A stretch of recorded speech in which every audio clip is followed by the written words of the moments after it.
Ngoja leo nikufundishe namna ya kuishi ndani ya kipato chako. Kuishi ndani ya kipato si maisha ya mateso. Hapana, ni maarifa ya kupanga, kutokurupuka na kujenga uhuru wa kifedha taratibu. Unajilinda dhidi ya madeni, msongo wa mawazo na unajiwekea msingi wa maisha tulivu na yenye mwelekeo.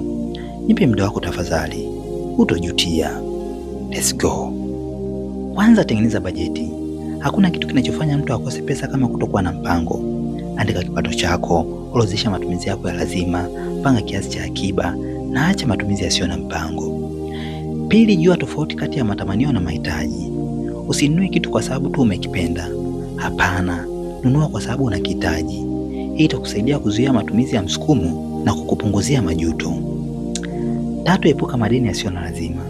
Kadi za mkopo, mikopo midogo midogo na lipa kwa installment vinaweza kuingiza katika mtego. Chukua mkopo pale tu ambapo inazaa faida au inahitaji ulazima sana. Nne, weka akiba kwa kila kipato ambacho unachokipata. Hata kama ni kiasi kidogo, weka akiba kabla ya matumizi. Kiasi kidogo jikusanya na kuunda usalama wa fedha. Tano, fanya manunuzi kwa mpango.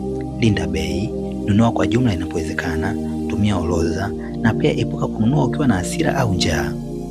Sita, punguza mtindo wa maisha. Usiongeze matumizi kwa sababu kipato kimeongezeka. Hapana, badala yake ongeza akiba na uwekezaji kwanza. Saba, jifunze kuishi kwa mpango wa muda mrefu. Jiulize kwamba hili ninalotaka leo litakuwa na maana gani baada ya miezi 6, au ninaweza kuishi bila hili kwa sasa. Nane, tengeneza vyanzo vingine vya kipato. Kuishi ndani ya kipato chako ni rahisi zaidi ukiwa na vyanzo zaidi ya kimoja. Hata kazi ndogo ndogo za mtandaoni zinaweza kusaidia. 9, fuata kanuni ya 50-30-20. Yaani 50% mahitaji kama vile kodi, chakula pamoja na bili mbalimbali.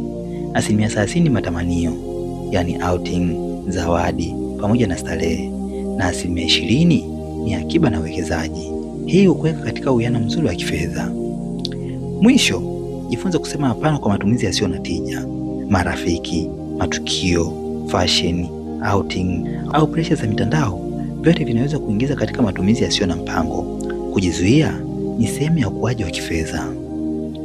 Hivyo basi, kuishi ndani ya kipato chako ni tabia inayojengwa polepole. Kadri unavyojizuia leo, ndivyo unavyotengeneza amani ya kifedha ya kesho. Usianze kwa makubwa, anza kwa kidogo na uendelee kuboresha.